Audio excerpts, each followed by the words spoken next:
Welcome to the Cloud Council. I'm Andrew Brinded. Let's talk about society a little bit, Professor Langer, because we're all so much more conscious of how something like this can have such an impact on multiple elements of society. And for us in business, we're thinking about merging technology more and more into our everyday lives. How do you balance business survival, technological change, and having a positive impact on society? Well, that's a great question. So one of the things that I run is an organization called Workforce Opportunity Service, which is a global company. And what we do is we find hidden talent in local communities. And one of the things that I'm seeing coming out of this COVID is supply chain concerns across different countries, different parts of the world. There's been conversation that I've had with many technology leaders that nearshoring may indeed become a new type of opportunity.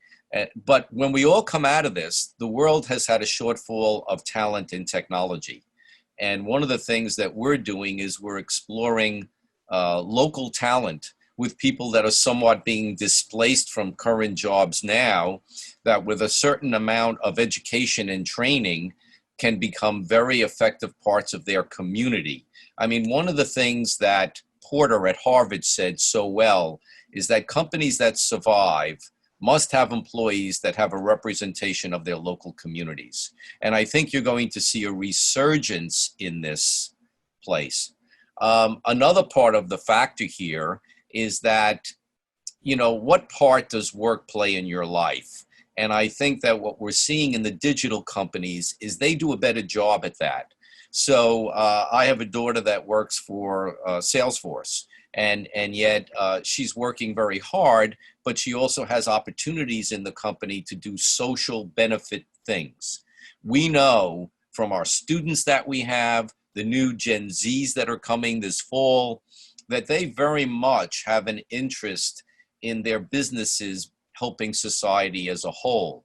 So it has to have more intersections, and you have to be able to provide more opportunity for people to become more digitally educated.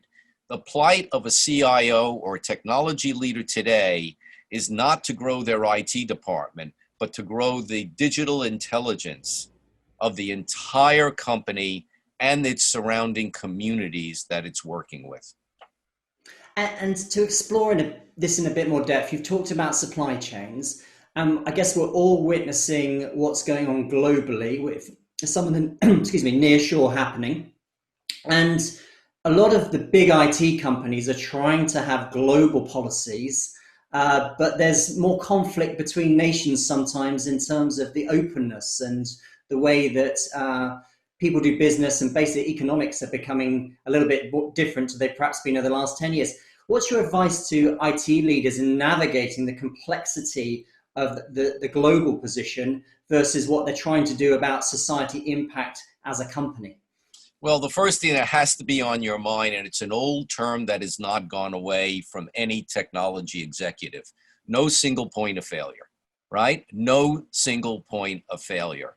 And every technology executive right now needs to re-examine, because what we've experienced, if a country shuts down, that shutdown comes from a political perspective, and then all of a sudden you may lose control or an understanding of just what is going on inside that country.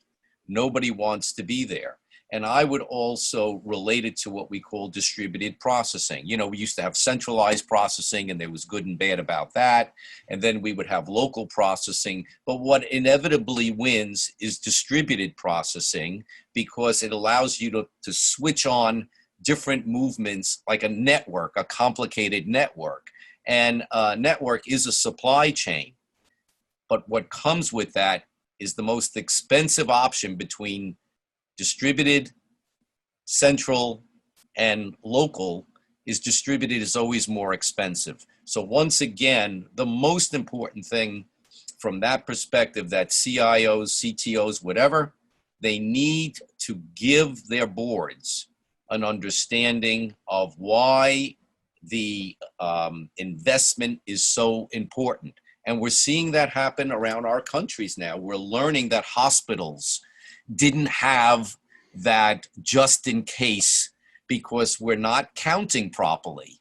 And that is, there's a higher cost of the reliance on technology. So this is a marvelous opportunity for the technology people to show the way. Because one of the things we all know is that the technology is not less sophisticated.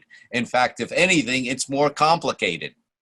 Now, the consumer and the end user may not see that, but when we look in the back end of what's coming, it's incredibly complex. So this is the time for CIOs, CTOs to step in and lead the way. Thank you very much, Professor Langer, and thanks for joining the Cloud Council. We look forward to seeing you next time.